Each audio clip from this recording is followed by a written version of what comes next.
Story 1. Am I the a-hole for wanting to save our relationship after I hooked up with someone else? I am a 20-year-old female. I had a very nice 1-year relationship with my ex-boyfriend, Alex, a 19 male. My love language is quality time, and my ex-boyfriend knew this, but he didn't know how to put it into practice. I like to have nice experiences with him, but he never came up with activities for us. I always took the initiative for our dates, suggested places to visit, and we never went. I had been telling him to change this because it was important to me.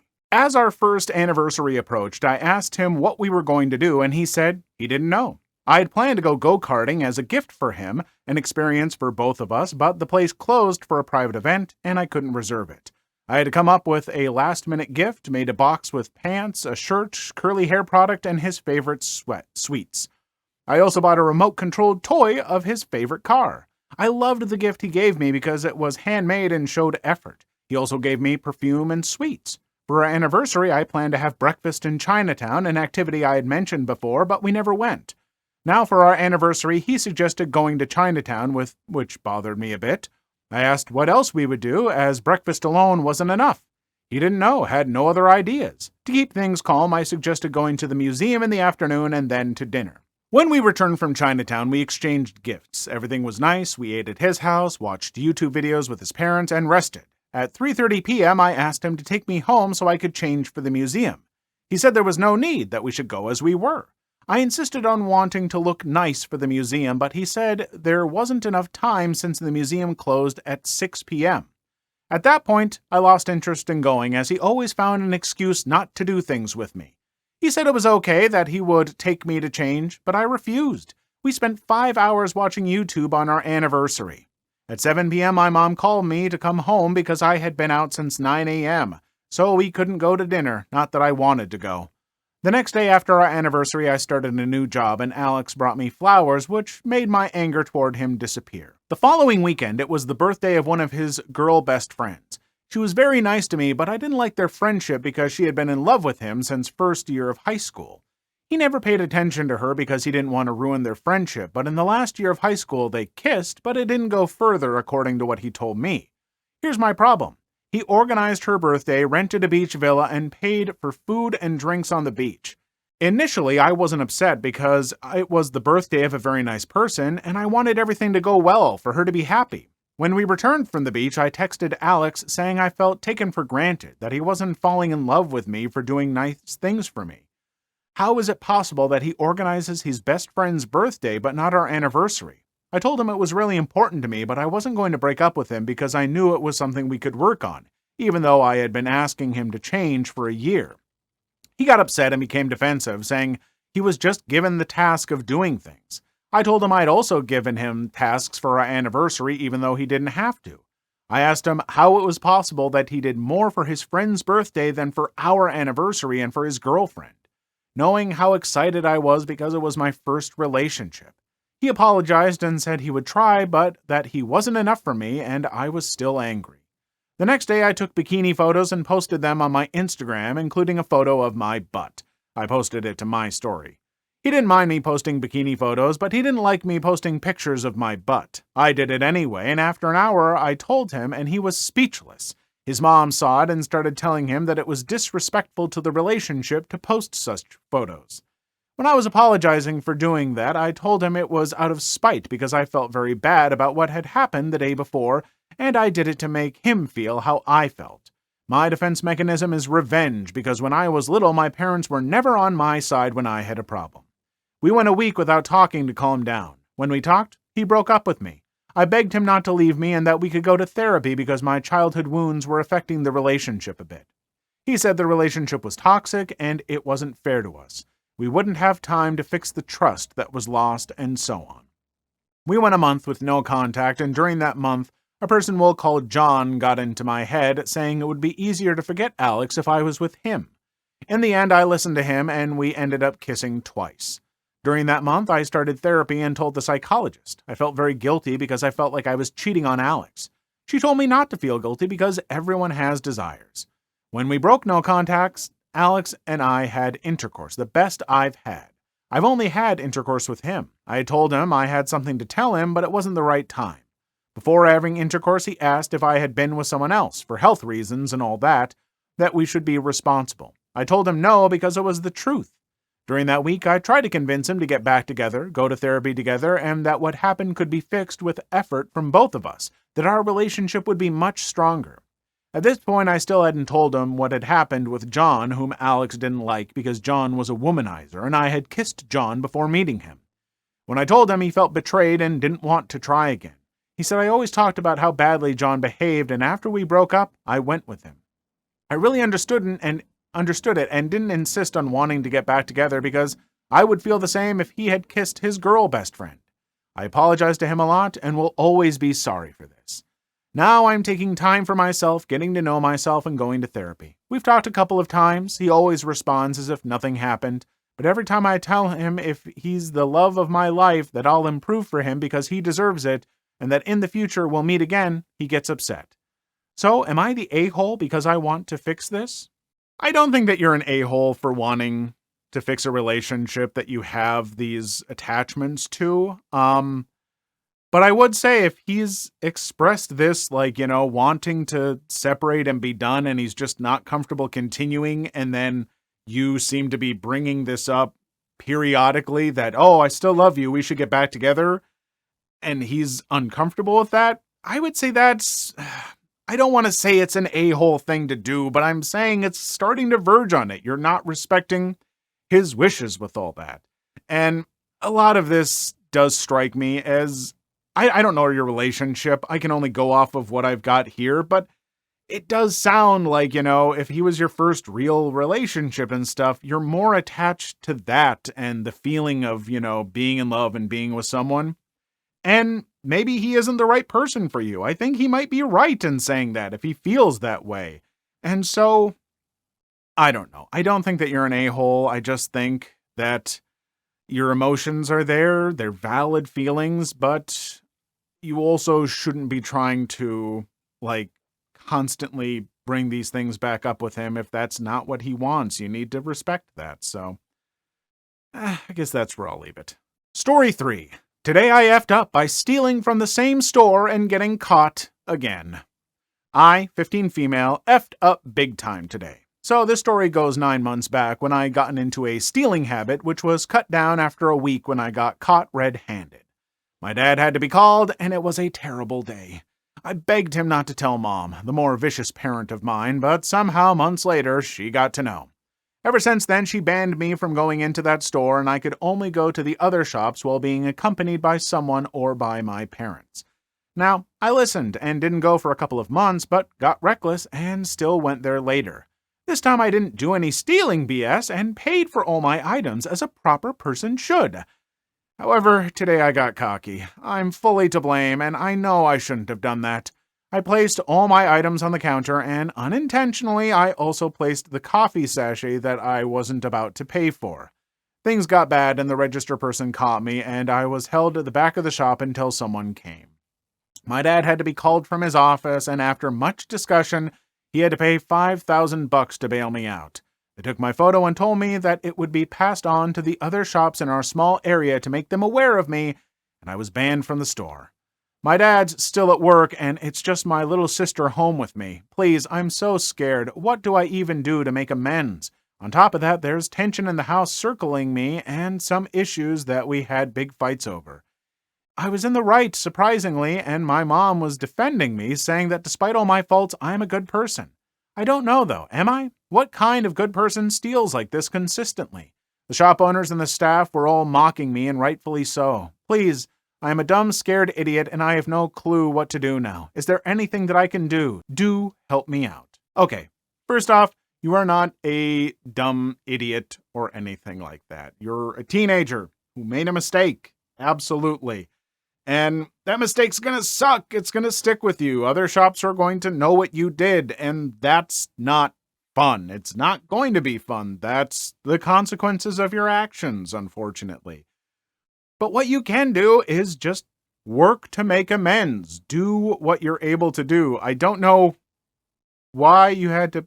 So, wait, your dad was called from his office and they had to pay $5,000 to bail you out from the store? Or from the police, I guess? You were arrested? I don't know. But what you can do, like, get into community service, get to know some of the people of these shops, and maybe, like, I don't know, if you got snow in your area, offer to, like, shovel some snow.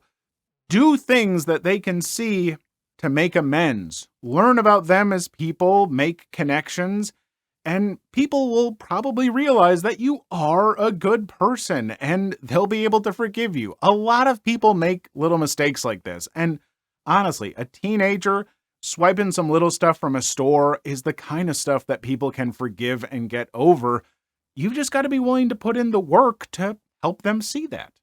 Story 4. My parents and their my house, my rules. I need experiences, opinions, and maybe advice. I'll try to make it short. It concerns my parents and my boyfriend. My boyfriend, 22, and I, 19, have been together since 5 months ago. We live far away from each other, 1 to 2 hours, but we see each other every weekend. It started from a few hours 1 day a week to every weekend, Saturday and Sunday. We've been together for 5 months only, but everything is perfect. He loves and respects me a lot. Nothing has been more perfect than being with him. I know I've found happiness. I already met his parents, and I see them regularly when I go to his house. They love me a lot. I even text his mom occasionally. He also met my parents, but only once. It went well, and they liked him, but now I'm not sure they do. So I said that I see my boyfriend every week, starting with a few hours, to now every weekend sleeping at his place. Since more than a month ago, I spent the weekend with him and at his place for 2 reasons. We don't see each other that much, so we want to spend more time together. He lives in the countryside where it's peaceful. But my parents, especially my mom, don't like that I spend the weekend at his house. She told me a lot of things. You're only 19, you're acting like you can do whatever you want. Aren't you ashamed to bother his family every weekend? Thing is, his parents want me to sleep over at their house every weekend, and they support the relationship with my boyfriend and spend more time together. If he leaves you, what will you do? You two are not married for you to sleep at his place. My house, my rules, exactly what she said. I even got threats by message from her telling me that once I come back to them, my parents, my life will only get bad and that I should put that on my mind. Never thought she would go that far, but I'm not surprised. I know my parents want me to sleep at home where they know I'm safe, but we barely talk to each other when I come back. Even way before I slept at my boyfriend's house, so I don't see the point in coming back home on Saturday if I see him again the next day. My dad is more cool with me. He doesn't get angry, but he doesn't listen to me either. He takes my mom's side. My mom has always been protective, and she restricts me a lot, even to my sister when she was younger.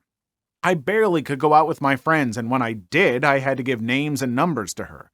Never went partying or clubbing before last month as well. Sleepovers at my friend's house she knew for years were also hard to get. I always ask her, but I get a no every time, or she would say yes, but get passive-aggressive. If I dared to decide to do things without telling her, she would get mad and angry at me. And since I have a boyfriend, I told myself that I should decide by myself and stop being my mom's dog. That's what I've been doing for a few months now, and I don't regret any decisions I made because I'm happier like that. We also might move out together next year because his parents will sell the house, but they would eventually rent it for my boyfriend and I. Nothing's sure yet, but it's most likely to happen. It will be hard to talk about it to my parents. But this situation where my mom keeps controlling or whatever she does to me, I need to get rid of it. Any similar situations or experiences or any advice, please? So, on one hand, there's the older experienced side of me saying that, yeah, you know what?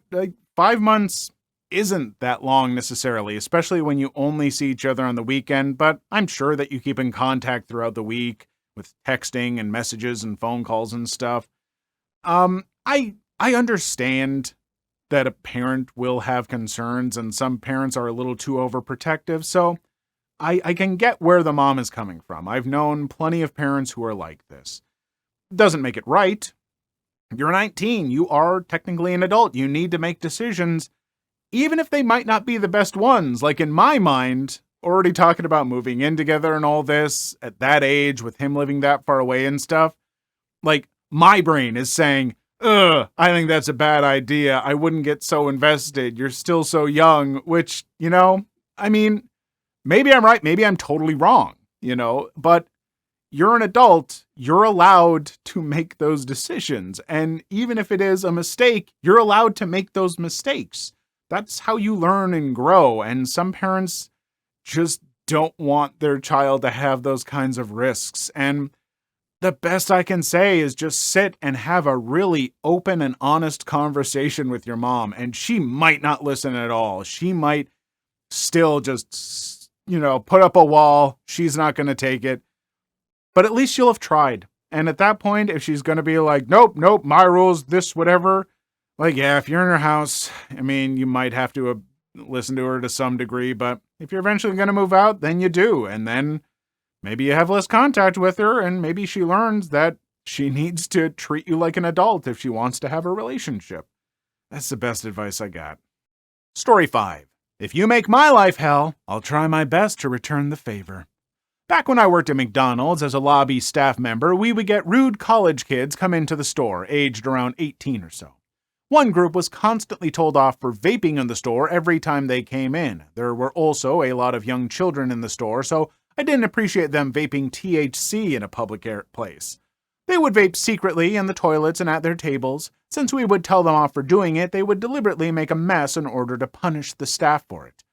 I'm talking pee and water on the toilet floor, while rolls of toilet paper blocking the toilets, wet floor signs covering crappy nappies that they had taken from the disabled/baby changing toilet into the boys' toilet, wet floor signs upside down in the toilets that were filled with pee/crap and unflushed, deliberately making a mess with sugar, salt, and sauces smeared on the table, sticking tomatoes on windows and pointing at it and laughing at us, flipping the bird, making fun of my overweight colleagues, etc. You get the idea.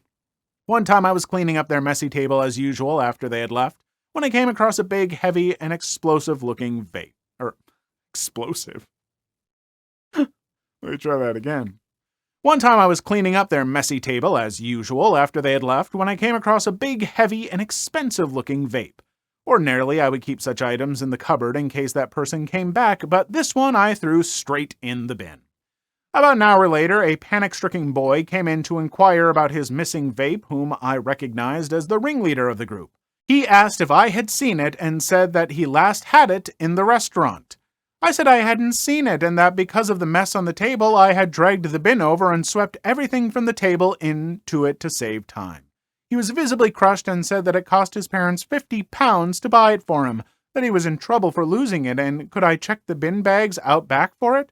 I said sure and stood out the back for a few minutes before coming back to say I couldn't find it. Then I made a remark about how he would have seen his vape on the table had it not been covered by burger wrappers. Guess who put all of their rubbish in the bin the next time they came in? I'm all for celebrating small victories, but that is a pretty small victory, isn't it? With everything else that they're putting you all through with the peeing and the poop and all. I'm sorry, but stuff like that, these people need to be banned from stores. Like, I don't understand any store that would see this kind of behavior and be like, well, just tell them to stop.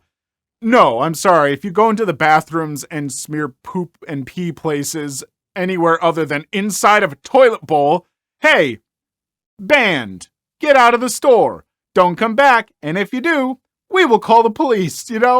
Seriously, you have a right not to deal with people like that.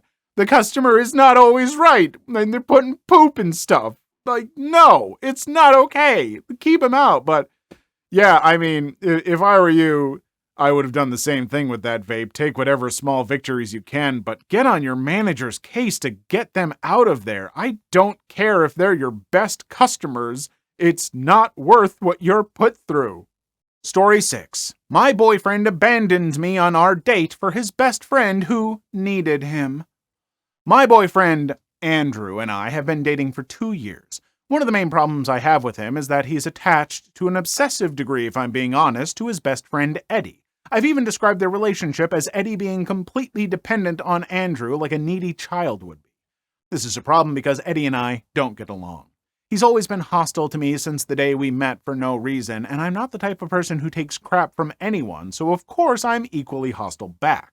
I'm also certain that Eddie is in love with Andrew. He can never keep a relationship for long, but anyone he dates is a carbon copy of Andrew in terms of looks.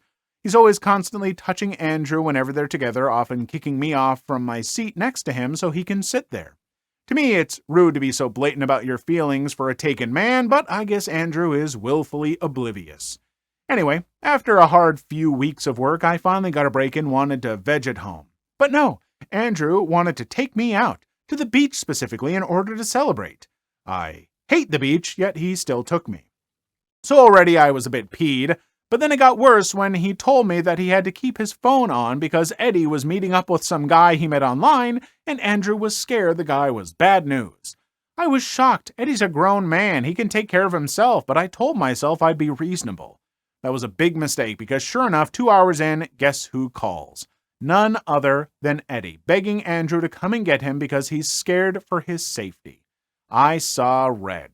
Somehow a grown adult can't get home by himself and has to wait for my boyfriend to come get him, despite said boyfriend being 30 minutes away. He could have called an Uber or asked the staff at the bar for help, and instead, he decided to ruin our date. I cussed my boyfriend out, but he gave no craps and dropped everything to go to him, leaving me stranded with no ride at the beach I didn't want to be at. He all but ran to the car and dipped, all the while I was raging at him. He didn't let me go because he didn't want to stress Eddie out more since he knows we don't like each other. I decided to block him, and he can make a grand gesture to win me back, or I'm done. Still, I'm not sure what to do. Even if he does take me back, how can I know he won't do this again? At the same time, besides his weird friendship with Eddie, he's basically the perfect boyfriend. First off, I will say this.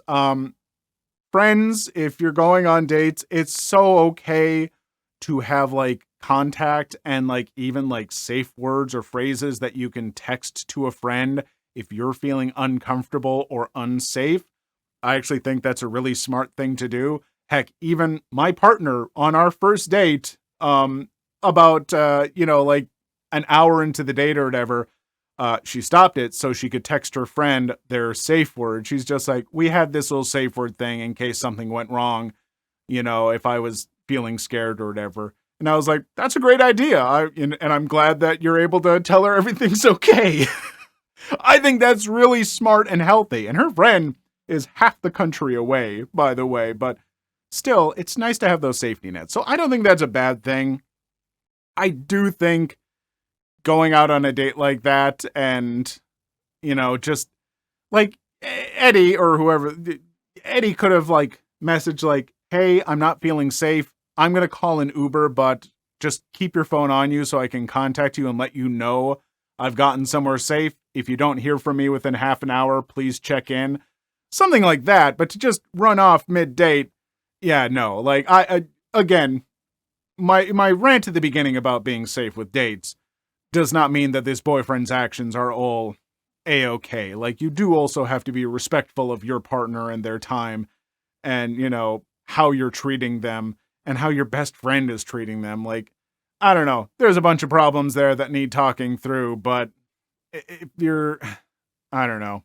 A lot of this is messed up, but I just wanted to say that first part because I think it's important. Please leave your story in the comments. I would love to make a video on them in the future. Also, don't forget to like and subscribe.